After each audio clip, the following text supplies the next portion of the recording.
नमस्कार. आपल्या सगळ्यांचे महाराष्ट्र सोशल न्यूज चॅनलमध्ये हार्दिक स्वागत. चला वळूया तर एका नवीन बातमीकडे. आजची बातमी. धुळे महानगरपालिका निवडणुकीच्या पार्श्वभूमीवर राजकीय घडामोडींना वेग येण्यास सुरुवात झाली आहे. एकीकडे महानगरपालिका निवडणुकीसाठी भाजपाने 55+चा नारा दिला असताना दुसरीकडे महाविकास आघाडीकडून देखील निवडणुकीची रणनीती आखली जात आहे. आज धुळे जिल्हा शिवसेना मध्यवर्ती कार्यालयात महाविकास आघाडीमधील प्रमुख पक्षांच्या जिल्हाप्रमुखांची एकत्रित बैठक पार पडली. या बैठकीत निवडणुकीची रणनीती ठरविण्यात आली असून महाविकास आघाडी म्हणून एकत्रित ही निवडणूक लढविणार असल्याची माहिती शिवसेनेचे संपर्क प्रमुख अशोक धात्रक यांनी यावेळी दिली.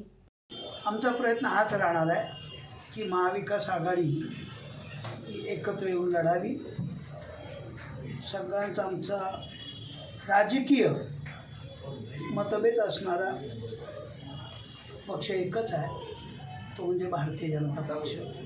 आणि त्याच्या विरोधामध्ये धनशक्तीच्या विरोधात जनशक्ती असा लढा उभा राहावा ही आमची मानसिकता आहे. आणि नुकतंच आम्ही आता 4-5 पक्षाचे प्रमुख बसलो होतो आणि 4-5 पक्षाच्या प्रमुखाने ती अनुकूलता दाखवलेली आहे.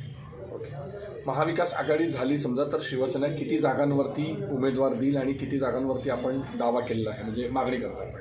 तो अजून विचार पूर्ण झालेला नाही. स्थानिक पातळीवर आमचे जिल्हा प्रमुख, महानगर प्रमुख, ज्येष्ठ पदाधिकारी निर्णय घेतील.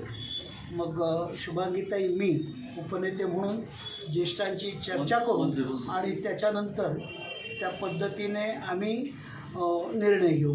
महाराष्ट्र नवनिर्माण सेनेच्या पदाधिकाऱ्यांशी आपली काही चर्चा झाली आहे का? कारण राज्यात उद्धव ठाकरे असतील आणि राज ठाकरे यांची लवकर युती जाहीर होण्याची शक्यता आहे. असं असताना स्थानिक पातळीवर त्यांच्याशी काही चर्चा झाली का?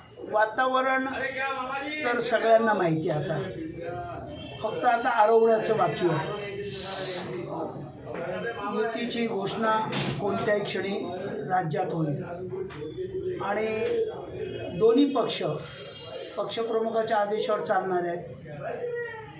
मुंबई शिवतीर्थावर घोषणा झाली, मातोश्रीवर घोषणा झाली, म्हणजे सगळीकडे झाली. बातमी आवडल्यास चॅनलला लाईक व सबस्क्राईब करा व दररोज अशा नवनवीन बातम्या पाहण्यासाठी चॅनलला फॉलो करा. धन्यवाद.